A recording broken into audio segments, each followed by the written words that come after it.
This is hour 2 of OverDrive here on TSN4, live on TSN 1050. Korolnek and Feschuk in for the fellas, who I believe are back on Monday, much to the delight of many of the listeners. But we're bringing the heat, Dave, for the next 2 hours. We'll talk to Pierre LeBrun, our hockey insider. In a matter of moments, Darren Dreger tweeting out that there's some news on insider trading tonight. It's the Leafs and the Flyers on TSN4. We're looking forward to that.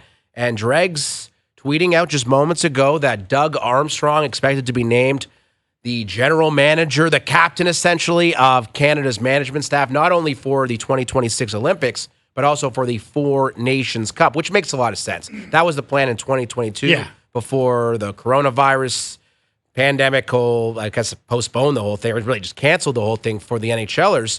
And John Cooper was the head coach then too. You would imagine they would just run that back. I would think so. I mean, there's an argument to be made. Things have changed. Maybe. I mean, if it was me right now, I had to pick a guy that I trust to build a gold medal winning Canadian team. It wouldn't be Doug Armstrong. It'd be Kelly McCrimmon. I just think this guy's running circles around his competition in the NHL, and I just trust his vision of how to win hockey games in big moments. But Doug Armstrong has won a cup. He's done a good job. I've seen no reason why he shouldn't be able to win. I'm not criticizing the pick. I'm just saying it was a pick, essentially.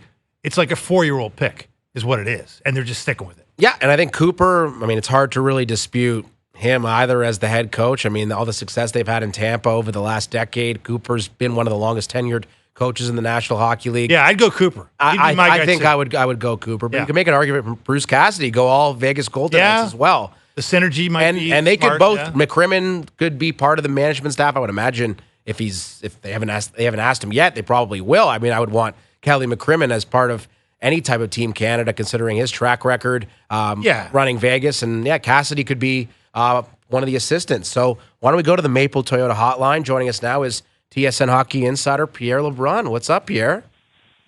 Hey, what's up, guys? Great to have you as part of the show. What is your reaction to Dreg's reporting here about Doug Armstrong taking control of Hockey Canada and 2026 Olympics and the Four Nations Faceoff next year? Yeah, I think it would have been an interesting story if it wasn't the case. I mean, Dreg's talked about this last month. I did as well. I mean, it was expectation all along was that Doug Armstrong would be in charge again. And part of that is that, he was in charge of the Olympic team headed to China until the NHL pulled the plug on the Beijing Olympics. And Doug Armstrong never got a chance to run that Team Canada. So some of what's happened here is trying to put the band back together for the lost opportunity. And but before that happened, I know that when I did a sit down with Doug Armstrong for The Athletic, I don't know when it was, probably a month ago. My brain is still jumbled from trade deadline. When I sat down with Armstrong, I asked him about the Olympic opportunity, and he was kind of careful in what he said. But one of the things he said is that he looked forward to sitting down with Hockey Canada management to see where they are as well. In other words, it's not just about it's a two-way street. How are we approaching this? What's our game plan? And so, in fact, I believe that the week I sat down with Armstrong in Toronto was the same week that he, under the radar, met with Scott Salmon of Hockey Canada and started that conversation about what this would entail, what this would look like, what are some of the other people that we want to bring into the mix, and so on. So that process, that dialogue started then, and obviously has culminated with an announcement here soon, and Dreg's breaking the news today ahead of time. So everybody's really excited about this, Pierre. I mean, we've been waiting so long for best on best professional men's hockey. Are you getting any sense of how they might approach this? I know this is fresh news, but there's been a lot of buzz about the way the format of this Four Nation things is going to go. Mm-hmm. Are you getting a sense that Canada's going to maybe pick a team and then stick with them through the 2-year cycle? Or is this like a tournament-to-tournament thing where you got to make it this year and then you got to make it again next year for the Olympics in Italy? How do you think that might go? Well, I think, Dave, it'll be tournament-to-tournament, although some of the core players aren't going to change. Yeah, exactly. You're not telling Nate MacKinnon he's out because of a cold spell. So some of the core players will be there throughout, but to your question, and it's an important one, I think there's going to be a reminder that it's very common for players, and I get it. It's a long year. No one's 100% at the end of the year, but a lot of guys take a pass on the men's world championship every spring, right? Yep. And I think the little carrot, which is traditional, by the way, this goes back 30 years, there's going to be a reminder/carrot put out there that if you're a guy that's on the bubble, you may want to say yes and go to the World. Right. Just put your best foot forward. And that's why, Doug Armstrong will oversee, I think, the men's worlds, or at least be part of the group seeing the men's worlds as well as the Four Nations next year leading into the Olympics in Italy. That all of these events will have attachments, as far as, your performance internationally and what that does for you as a player when it comes for the big tournament in Italy. So for sure. And again, that goes back to, gosh, I'm showing my age, but I remember when Wayne Gretzky was running the Olympic team for the first time, the pressure on some guys to go to men's worlds ahead of the Salt Lake City Olympics in 2002. Mm-hmm. And same for Torino. And so there's a bit of a tradition with this, and it makes sense because you want to see how players perform on that international stage. It's a different type of game. But the other thing to remember, though, and it goes under the radar a bit, but keep in mind that the rinks they're building in Italy for the 26 Olympics will be NHL international size. Have they started building them yet, by the way? Yeah, apparently they have. All right. Good. Shovels in the ground. Yeah. Fantastic. That was a big question, right? Yeah, I think still is. Start building those rinks. We're only a couple years away. Pierre LeBrun, TSN Hockey Insider, is our guest here on OverDrive. Ilya Samsonov gets the nod tonight for the Toronto Maple Leafs. It's the Leafs and the Flyers on TSN 4, Pierre. How would you handicap the goaltending battle right now between Samsonov and Joseph Woll? Well, I would say this, and I've heard you guys talking about it, and a lot of people in the Toronto market talking about it. I think the idea that once you name a playoff starter, that you stick with them throughout the playoffs, I think that's a distant idea. I think the game has dated that. I think teams are getting more and more comfortable actually using more than one goalie in a playoff run, which used to be really unheard of. There was a kind of a stigma attached to that. If you're not using the same goalie, that means you don't know who your goalie is. Teams have now gone away from that thinking and saying, hey, telling both their guys, be ready to get used here, potentially, in a series, in the playoff run. And I get it. Forcibly, Vegas used two goalies last year because one went down with injury. But it doesn't change the fact that, Colorado used two goalies a couple of years ago as well when Darcy Kemper got hurt. And I think teams have gotten used to that. So I guess my point is, whoever starts game one for the Leafs, it's not out of the question that we end up seeing both goalies in the playoffs for Toronto. And it's not necessarily just because one guy wasn't doing the job. And so I bring that up because I don't think a lot of people embrace that. But that's the way the game is today, to look at goaltending. Hey, Pierre, there's been a lot of talk this year about the Hart Trophy race. In Toronto, obviously, there's been a lot of people making the case that, hey, you got to give it to Matthews if he's approaching 70 goals. Obviously needs 16 more to get there in the final 18 games. McDavid's always in the conversation. Last night, Nathan MacKinnon, makes another really sound argument that he ought to be the guy to win his first Hart Trophy. Goal and an assist and a 3-goal comeback. The Avalanche beat the Canucks. And not only that, you got Nikita Zadorov, who's playing for the Canucks, saying that if he had to start a team today, he wouldn't pick McDavid, he wouldn't pick Matthews, he would pick MacKinnon as his number one guy. Rick Tocchet was bowing down to the man, too, after his team blew that lead. What do you make of what it looks like to me like a bit of a coronation for Nathan MacKinnon here as we head down the stretch run of the Hart Trophy race? Yeah, and I'll be honest. I mean, I did my picks for the awards halfway through the season for the Athletic, and I had MacKinnon as my guy at the time. Not everyone was thrilled with that, but nice I think nice job. You're ahead of the curve. I know. Now it seems to be a more popular pick, I will say, and he is. I will say right now my pick. Now I haven't same as you, Dave. At the end of it all, when we actually vote for real, I take the time to look at everything, make some calls, talk to people around the game before I actually fill out my ballot. But off the top of my head right now, I would say MacKinnon would be my pick. I think McDavid's right there. I mean, you can't underestimate the fact that the way McDavid has put the team on his back when they won 2 of their opening 12 games this year, remarkably, and now are considered by a lot of people as maybe the team to beat in the West. So I think there's some MVP feels about the way McDavid has done that. And then I think Kucherov and Matthews are next, like on the tier below, for my money. And, that might be a little rough for Kucherov because he's been there all year. But also, to me, when I think of MVP and whether that's fair or not, I also look at the team's performance. And I think the Lightning have been a bubble team. And like it or not, that may affect some voters' minds as well when they sit down at the end of the regular season. But yeah, for me, it's MacKinnon and then McDavid, and I have no argument if some people feel it's McDavid. Pierre, there's been some talk over the last couple of weeks about Erik Karlsson, his future in Pittsburgh, and he was asked by a reporter this morning about the rumors connecting him back to Ottawa, and his response was, "That's Canada for you." What do you make of those rumors? Do you think it's a possibility that Karlsson could find himself back in the nation's capital next year? I don't know where that started, and no, it's never a thought that's been presented to me. Anyway, that's all I could say. So I was as surprised as anyone else when I saw people talking about it this week because it wasn't something that I heard. I think it was his old D partner, Mark Mathot. It was Mathot. Right. I think Mathot was tweeting. Yeah. So I guess rumors connecting it is more like a tweet from Mark Mathot. Yeah, Mark would know. I don't.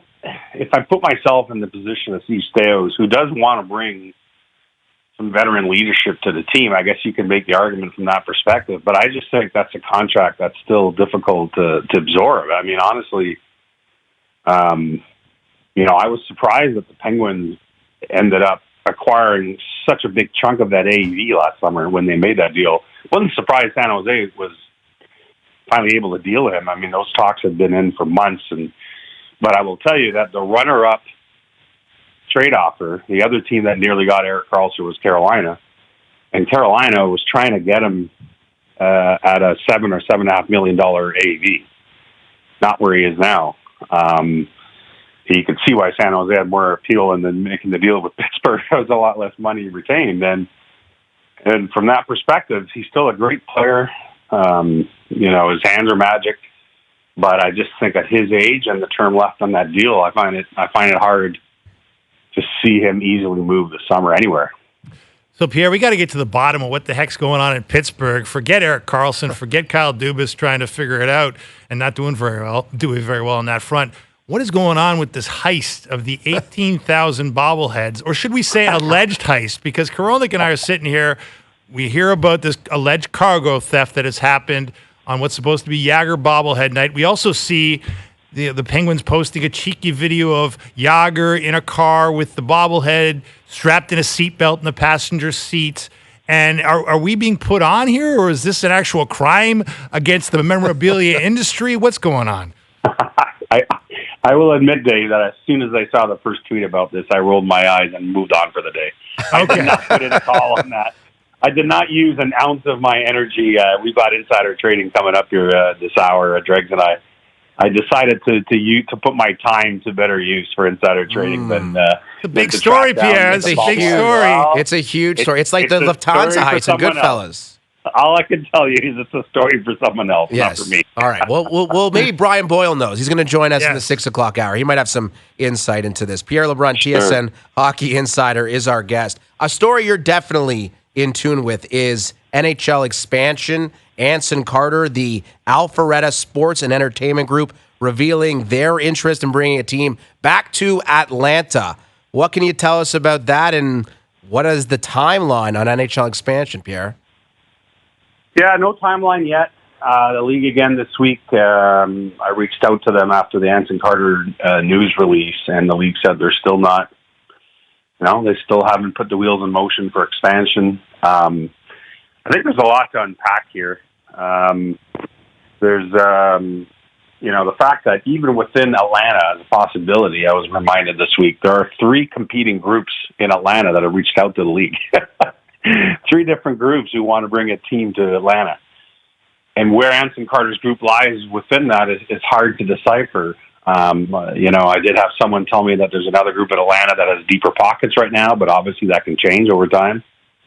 And also within those three groups, there's a different acceleration rate of which of those three groups can actually take a team soon, as opposed to other teams that need more years. So there's a lot to unpack just within the Atlanta situation itself, where there's three competing different groups. So that's the first thing. The second thing I would say is, and this is me, and it doesn't come from the league, but the more that I look at it, and I've had a chance to interview Ryan Smith, the Utah Jazz owner, a couple of times over the past several months, it just feels to me like Salt Lake has put itself ahead of anyone else to be the next market with the team. Mm-hmm. They just put in a little more legwork. Not to mention they can put a team right away in their NBA arena, which is not perfect, not ideal, but the LA Kings play exhibition games there every year, every September or early October. Before, of course, there are plans, as Ryan Smith reiterated to me in our last interview, that Salt Lake City has plans afoot to build a new arena. And of course, Salt Lake City's hoping to host another Winter Olympics. So all these things are tied in to the point where, and of course, Ryan Smith has stressed repeatedly how badly he wants an NHL team, and the league is knows this. So it just feels like Salt Lake's first on deck. These things can change, but that's my feeling of reading the situation right now. And the other thing that's important to remember is that, I don't know about you guys, but I was always, for some reason, of the conviction that when the league finally got to 32 after adding Seattle and finally having sort of symmetry with 16 teams in each conference, that the next possible round of expansion would be by 2, so that you keep it go from 32 to 34 for obvious reasons. And I was told a few months ago by a league source that that there's absolutely no problem going to 33. They can go just to one other team if need be. They're not caught up with that, with the idea of having to go by a pair of teams. So that was another indicator to me, and again, this is my own read, that I would put Salt Lake ahead of the other markets right now. In my mind, anyway, I could be wrong, but I think they are, and from that perspective, I think they have the best chance of being the 33rd team. Now, they could also be the 32nd team if Arizona Coyotes don't figure out their arena issue. Right. So we don't have time to get into that, but I think, I've asked Ryan Smith that point blank, Yeah, fair enough. Very careful. He's been very careful how he answers that question, but the last time I spoke to him, if I'm going to summarize the way he answered it carefully, is that they'll take an NHL team any way they come. So we know why the league would be interested in this, obviously. Gary Bettman's bandied about some crazy numbers for what the expansion fee could be. Something in the $2 billion range has come out of his mouth. I guess we won't know what he's going to get until he gets it. And that's money that the owners do not have to split with the players. They just split it up among themselves and laugh all the way to the bank. We know why the players would want it, Pierre, because it's 25 more jobs per team, right? And that makes sense for the players. But as fans and observers and people who just care about the good of the game, at what point do we worry that we are watering down the product to a very unproductive point? And by the way, why the AHL would want it. Another AHL team. There you go. It keeps going down going down. Everyone gains from it. It's a good question on the watering down. I mean, it's funny. It's showing my age again, but Dave, you and I are the same. We won't get into our exact age, but they're the same era, you and I. Mm-hmm. I used to hear that argument more the first time the league started expanding this aggressively. Remember when the Tampas and Ottawas and Anaheims and Minnesotas entered the league? This was very much a predominant media narrative. How can you do this? There's not enough hockey players to go around. And I think what has happened is twofold. I'm not saying that this is the answer that satisfies your question, but we know that USA Hockey on its own, never mind the rest of the world, USA Hockey on its own is producing more players than ever at the elite level. And in fact, a few years ago, I believe, surpassed Hockey Canada for players playing in minor hockey, period. There's more Americans playing hockey than Canadians, and for the first time in the history of the sport. Now, which of course makes sense when you look at the population of the U.S., that it finally happened. But my point is, USA Hockey is an absolute monster and a machine right now to a level that it's never been. Like, they're just pumping them out. Number two, there are more players playing across the world. The game continues to expand and in different countries and at different levels. So I guess the counter argument, I'm not saying I'm marrying myself to it, but for the purpose of our conversation, is that there are more people playing the game than before, and therefore it can sustain more expansion. Myself, I mean, if I'm going to be totally selfish because I have no skin in the game and don't, I'm not an NHL owner, I would rather they stay at 32. I think 32 is fine. I think the other leagues in North America seem happy not going past 32, right? But that's not my call. Pierre, great to have you as part of the show, as always. One final question. Do the Dallas Cowboys know that NFL free agency has begun? You know what? I'm one of those weird Cowboys fans. I've had a few texts this week. I've had to answer questions on this. It's a busy time for me as a Cowboys fan. Yeah. I don't mind that they kind of stay out of this. They do this every year, by the way. They're not a free agency team. And it hurts them sometimes. It may have hurt them this year not signing a running back. But I will tell you, generally speaking, a lot of bad money spent this week. July 1st in hockey is no different than the first couple of days of free agency in football. A lot of panic buying. And, at the end of the day, do I think the Cowboys can win a Super Bowl right now? No, even though I love them to death. But they're about Parsons, Lamb, and Prescott. There's no one out there in free agency that was going to upgrade them more than those three guys. Very calm and measured approach. Okay. From one way to look at it. One way to look at it, and that's the way we like as well. Pierre, thank you for doing this. All right, guys. All right, that is Pierre LeBrun, who joined us on the Maple Toyota hotline. Check out Maple Toyota's huge truck and SUV lineup, including Tundra, 4Runner, Highlander, and Grand Highlander, in stock and ready to deliver. Visit mapletoyota.com. On the subject of franchise values, and I mean, it's just been like a parabolic state for franchise values right over the last 20 years. But we have been seeing, Dave, and I know you're in tune with this as well, in the last couple of years, a lot of owners, high-profile ones, are selling at least part of their stakes in franchise. Smart guys. Larry Tannenbaum, he knows a little bit about business. Mark Cuban would be another example. Think about Leonsis in Washington, selling part of the Washington Capitals and the Washington Wizards. Milwaukee Bucks, I think it's the Lazary family, if I'm not mistaken, selling part of the Milwaukee Bucks. That's not a coincidence. No. At some point in time, franchise values don't just go up. I'm not saying they're going to completely collapse and sports franchises are going to be worth anything, because of course that will never be the case as long as you have Amazon and Apple, who will be vying for rights in the not too distant future. Right. As long as you have ESPN and Disney and those companies vying for the television rights, the franchise values will be just fine. And then you have expansion on top of it. But I don't think it's a coincidence that all these really smart investors who are taking some of the money off the table, they made a lot of cash off these investments in the past, and they're banking it. Maybe they put it into something else. I'm not sure. But I do find it interesting that very successful business people are making decisions on something that seemingly only goes up in value.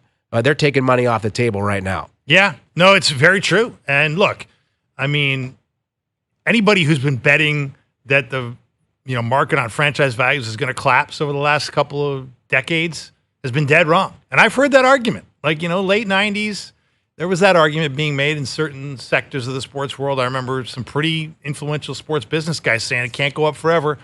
Well, it's gone up pretty much forever. Like, it never really is stalled. There's been times where it's stalled, but it certainly hasn't been, anything but a rocket ride to incredible values that no one ever saw coming.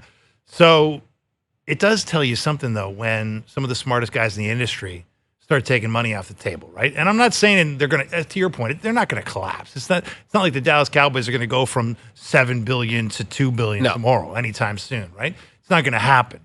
But the idea that it's going to perpetually go up, nothing does.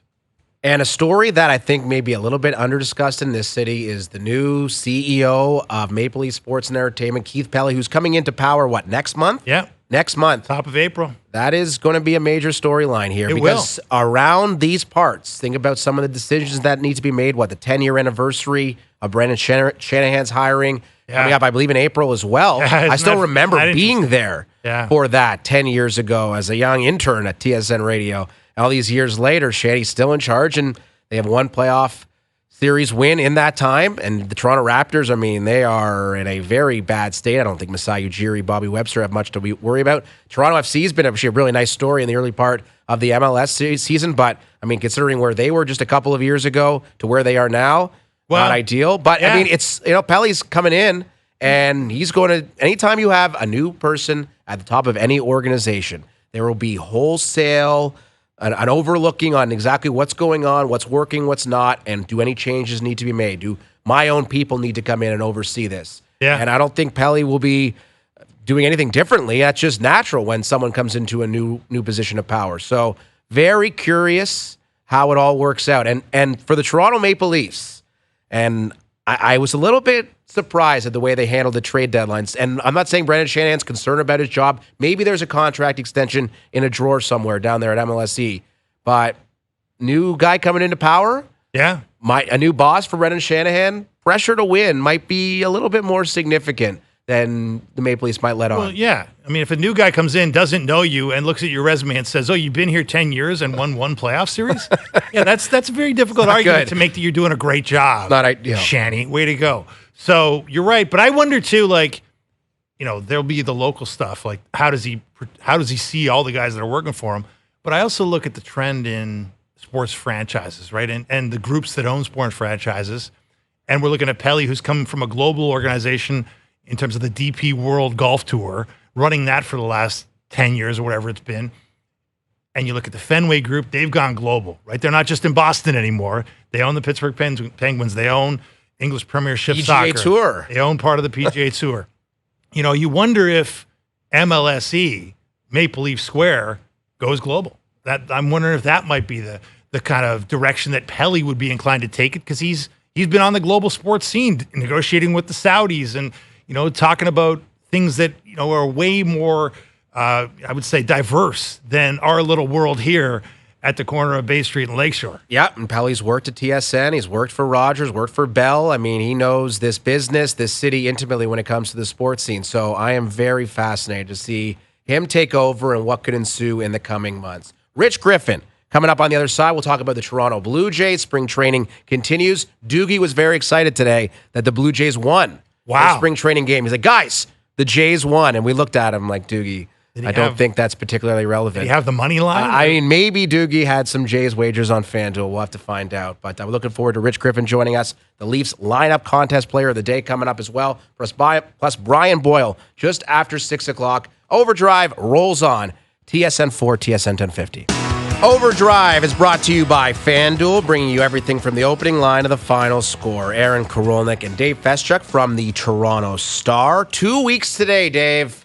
The Toronto Blue Jays begin their campaign. 162 games. It all gets going 2 weeks from today. March the 28th in Tampa, down at the Trop. Spring just goes by fast. It does. Well, it's been such a mild winter here, too. And I don't want to jinx anything.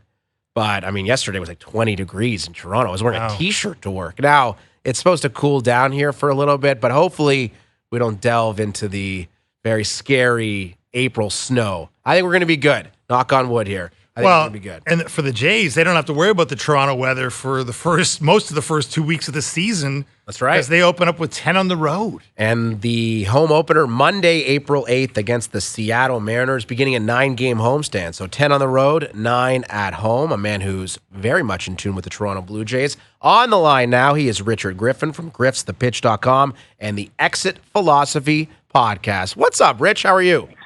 Hey, I'm still reeling, Aaron, from the fact that you said you were an intern at TSN when Shanahan was starting. I was an intern with the Expos when Toe Blake was there. Come on. Yeah, no, it is amazing how Scotty Bowman. It was Scotty Bowman. All right, that sounds more plausible, Rich. As far as plausibility goes, Joey Votto on the Toronto Blue Jays opening day roster. What do you make of that idea? Well, I think that Joey Votto, every trade and every signing this year by Ross Atkinson, the Jays has been sort of a plan B, plan C, or plan D. And the Joey Votto plan A was to get Shohei Ohtani because it would have been more of a business deal than a baseball deal. I mean, he is a great baseball player, but Rogers would have made much more money off that deal than any fan would have appreciating Shohei Ohtani's DHing. So Joey Votto is the business side's plan B He's a hero in this town. He wants to play in Toronto. Is he going to be there on opening day? I would say with the late signing that the next time you see Joey Votto in Toronto, to me, because I like to advise Ross Atkins and the Jays, having worked for them for 4 years, but to me, he should line up on opening day at home. So the first 10 days of the season, they should leave him in Dunedin to work on his hitting work. I mean, he's only the 26th man on the roster. He's the last guy there.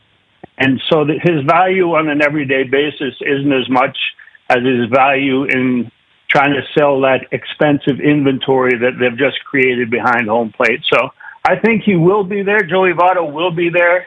He will be able to contribute something as a 26th man, but I don't see him opening the season on that 26-man roster at the Trop. Well, speaking of guys who may or may not be factors in this Blue Jays season, Griff, where are you on the chances that Alec Manoah can get it together to be a meaningful contributor to this team? We know he's had one spring training start. We know he's been complaining about a cranky shoulder in the days since, which is obviously not ideal. What's your read on the Manoah situation at this point? I think that the Jays front office is wiping their brow and breathing a sigh of relief that he's got a wonky shoulder at this point, that they can leave him on the IL, that they can open the season and send him or leave him in Florida at the complex and then assign him to maybe Buffalo or even New Hampshire to get a couple of starts in before he comes back. I think that it would have been more difficult for a healthy Manoah to be assigned for a third time in 6 months back to the complex league. But so I think in a way they're relieved. Bowden Francis, the fifth starter who will replace him, really emerged with a stint in the Dominican Winter League two winters ago, not this past winter. But he showed last year during the season, during the second half of the season, how effective he can be, and his spring training has been such that he's far ahead of Alek Manoah at this stage.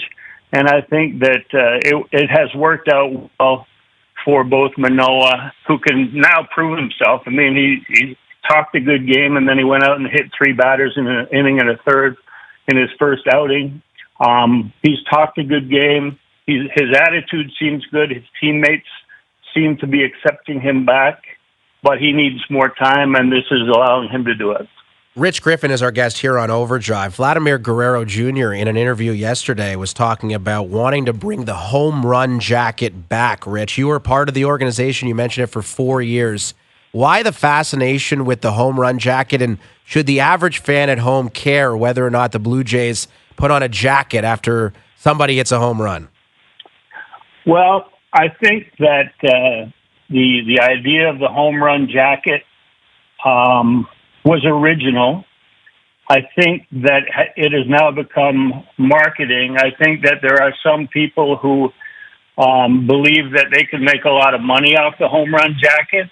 And I think that it's as much of a marketing thing as it is a celebration thing. I know that the Chicago White Sox borrowed the idea and actually picked up their White Sox home run jacket last season when they came to visit Rogers Center. And it was handed to them, but they weren't allowed to use it against the Blue Jays. They had to wait till they got out of town. So it's an original idea. It's now become a marketing ploy, and I have no objection. Yeah, fair enough. But, I mean, I guess there was a feeling last year that maybe, the Blue Jays were having too much fun, so, they removed some of the guys that were, raining out popcorn, the Teoscar Hernandezes of the world, and then the guys who really took some, pleasure in this jacket ceremony, Griff, maybe to the detriment of Vladdy's comfort. Is that fair to say that maybe he lost some of the guys that sort of kept him light and kept him up during a long, grueling season, and maybe he's trying to get a little of that back? Is there something to that in terms of the psychology of it all, Griff?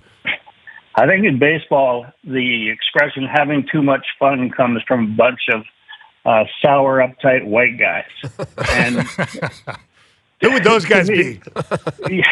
You think of the bat flip by Jose Bautista and how how that created a major stir. And now you look and guys like who is Daniel Vogelback flips his bat and Garrett Cole gets bent out of shape, but every other star, especially Latino player, has their own bat flip, and it doesn't have to be a great big situation.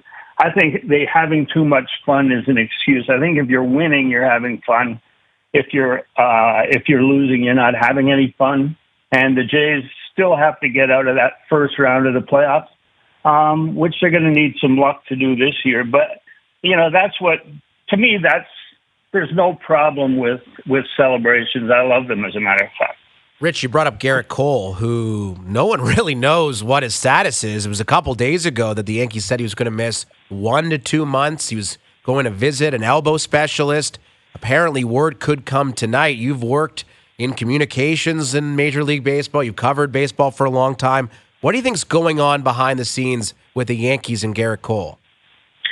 Well, I think, first of all, I don't think that he will need surgery. I think that media is prone to exaggerate the length of time that a player will be out, and teams are prone to state absences on the safe side. So that if a guy's supposed to be out 6 weeks and comes back in 4, then he visited Lourdes or something. It looks good on a team to have a guy come back earlier. I think in this case, media is not all media, but some media is saying it's Tommy John and he needs a year. That could be more than 2 months, but I think that he should be back maybe by mid-May or late May, in which case they still need somebody to fill in, because the Yankees offense is probably as good as it's been since 2017 or 18, but their rotation without Garrett Cole, with Marcus Stroman at the front is a little suspect.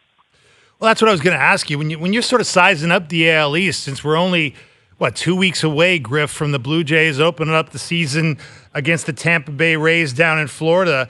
When you're sort of sizing it up, obviously Baltimore looks like they're going to be good. I mean, who do you have winning the East? Who is the biggest threat to sort of, make it very difficult for the Blue Jays to do what they're trying to do here? And how do you sort of see the competition shaping up?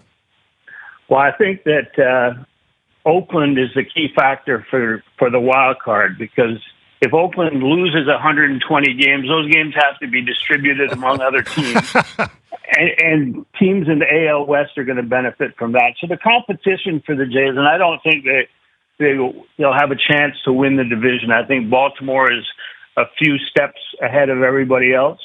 And the Yankees, with their offense, with Soto and Judge and the run production that they have in their lineup, have to be favored ahead of the Blue Jays. I think Tampa Bay's luck has run out. You can't just keep citing how good you are with crappy players and then expect it just to continue forever. I think their window has closed, and I think Boston is struggling. So with the Yankees and Blue Jays trying for a wild card spot, they're going to be battling two teams out west. So there's 4 teams battling for 3 spots. And so at 89, if they won 89 games again, which is going to be difficult, I think they'd be there for at least a wild card. You can find Rich's work at griffsthepitch.com, the Exit Philosophy podcast. Thank you so much for doing this. Thanks, guys. Anytime. Richard Griffin. That comment he made about Joey Votto and the business angle is not something that I had contemplated before. Yeah. And I mean, Joey Votto as the 26th man, bat off the bench. Is he really going to derive a lot of jersey sales from that? Is that really something the Blue Jays can count on? I'm a little skeptical on that. I mean, kind of the idea of comparing it to Ohtani, who would be like the centerpiece and the star of the city, versus Votto, who's a guy who's coming off the bench as a left-handed option late in the inning. I mean, maybe I'm wrong. Well, maybe Votto can become something more prominent in his role with the Blue Jays as the season goes on. It's a great story, but I just can't imagine the Blue Jays are looking at Votto as a guy who can make them a couple $1 million. Like, they need to win. There's a ton of pressure on Shapiro and Atkins this year to win. Like, if they don't make the playoffs, there will be some serious questions about this management group here. Well, look, they're really in danger of turning off the sentiment of this fan base. Oh, yeah. Right? Like, because this underwhelming offseason where you go from bidding on the most expensive player in the history of the sport to doing a lot of nothing, really. I mean, some improvements around the edges, but nothing even remotely close to what the impact that Ohtani would have made, as you point out. So there's that. People are disillusioned with that. And then on top of that, you've jacked prices, right? Because of this fancy renovation and $300 million put into the ballpark. You know, you've asked the people that are most loyal to you, the season ticket holders that keep coming, you've asked for a lot more money. And I've got a lot of emails in my inbox, and I know every media member that is remotely connected to the Blue Jays has the same, from disillusioned fans that aren't happy with that. So you're right. You do all that, you better win, or people will turn on you quickly. Yeah, it's a very fascinating season that the Blue Jays are about to embark on again. 2 weeks today, they kick it off down in Tampa Bay. That'll be fun. It's going to be a lot of fun. One way or the other, I think this season could go exactly in a positive direction for sure. They keep that rotation healthy. Guys like Vlad and Bichette and Springer, Varsho, Kirk have resurgences, or maybe the rotation isn't healthy like it was last year, and it could be really ugly really fast. Again, in a division that I think is improved. Baltimore is going to be better than they were last year, in my opinion. That's getting scary. Corbin Burns, getting that Holiday kid at second base who's an uber prospect, like going to be an absolute stud as early as this year. And New York, I mean, we'll see what happens with Cole. It doesn't sound like they're likely to get Snell or Montgomery, but I mean, they can't pitch, though. I mean, who knows? New York's in trouble. They are. They cannot pitch, right? They are. So it's going to be really fascinating to see how it all plays out in the American League East. I mean, it's kind of like obviously you can't compare the sports because you need so many more guys going in baseball than you do in hockey. But it's a bit like the Blue Jays. Your best players got to be your best players. Like Vladdy's got to be Matthews. You know, he's got to get that home run jacket, though, Dave. Very important. Well, whether it's a jacket or just get home runs. You know, like I'm not worried about the home run jacket. I'm worried about getting the home runs. I could not possibly care less if they have the home run jacket. They don't. If they're hitting a lot of home runs, that's great. Bring out the jacket. If that makes them feel more comfortable, more excited, more energetic to go to the park, cool. But just perform. When you score one run in 2 playoff games last year, I don't care what type of jacket. He could run around shirtless in the outfield after every home run, for all I care. Just produce. That's what's most important. That's it. We've been waiting. It's been a while. I don't think he's going to be running around shirtless in the outfield. That would probably would get you thrown out. I don't think Rob Manfred would approach. That's like borderline streaking. Yeah, right? it's see-through with see-through pants. It may well be streaking. Those Fanatics pants, not exactly renowned for their discreetness. Let's put it that way. Lawrence Avabon, the CEO of Golf Canada, coming up at 6:30. Brian Boyle as well at 6:10. Overdrive continues here on TSN4 and TSN 1050. We announce a current or former Toronto Maple Leaf player every day of the week here on Overdrive, and on Friday you'll have the chance to call in and name all 5 players in the lineup. Name them all, and you'll win a pair of tickets to see the Leafs and the Oilers on March the 23rd. In my opinion, the game of the year. Oh, yeah. Hockey night in Canada, McDavid in town. That's as good as it gets. Plus, we're throwing in a $250 Vanilla Visa prepaid card. Vanilla prepaid cards are available for purchase at Petro Canada. Today's Leafs lineup player is Glenn Anderson. Glenn Anderson, who is an Oiler legend, had probably 800-900 points as an Edmonton Oiler through the mid-'80s. I did not realize he was a prominent member of the Toronto Maple Leafs 92-93 run. A little before your time. A little bit before my time. Yeah. But, I mean, you, of course, know all the prominent players, Dougie Gilmore, Wendell Clark. But Glenn Anderson, big-time performer. What do you have, 18 points in that playoff run for the Leafs? So, kudos to him. What did surprise me is he played 221 games with the Leafs. Like that, I didn't think it was quite that much, but he was here a long time. Yeah, 300-point seasons with the Edmonton Oilers and a ton of playoff points for obvious reasons. When you win that many Stanley Cups, you're going to perform in a major way. We'll talk to Brian Boyle from the NHL Network, longtime NHLer, former Leaf as well. Probably most famous for that beautiful behind-the-back pass to Kasperi Kapanen. That's right. Back in 2017. That was a hell of a pass. Great pass. Shout out to Boyle. That was a pretty good trade, too. Good trade deadline ad. And that was it. I think they got him for a second-round pick, and there wasn't a lot of expectation for the Leafs against the Washington Capitals in that season, but I think they took him to overtime in the first 5 games of that series, if I'm not mistaken. They had the Capitals reeling. Like, the Capitals were kind of seeing the ghosts, because remember, that was the time when the Capitals, they hadn't won yet. They hadn't won the Cup yet. and they had a lot of disappointments. Not unlike this Leaf team now. They were kind of like the earlier version of this Leaf team in terms of, now they made it past the first round more than this Leaf team did, but they would get knocked out by Crosby's Penguins, and they had a lot of heartbreak. And I remember that, that was when the Leafs were all upside. It was all house money in those days, right? Was that the Curtis McElhinney save against Pittsburgh in the final game of the? That's right. I remember. Wasn't that? That was when the Leafs were a wholesome, really likable bunch. Not saying they're not now, but you gotta, Sky was the limit. Babcock was comparing them to the Chicago Blackhawks that won 3 Stanley Cups, and what a time it was. Yeah, Dave. didn't really pan out. We do have the Leafs and the Philadelphia Flyers on TSN 4 tonight at 7 o'clock. I think it's 7:30 puck drop tonight. So a big night across the network. Again, Brian Boyle coming up, and we'll talk to our man Lawrence Applebaum, the CEO of Golf Canada, who's live on location at TPC Sawgrass at the Players' Championship. That's Dave Feschuk. I am Aaron Korolnek. Hour 3 of Overdrive coming up on TSN 2.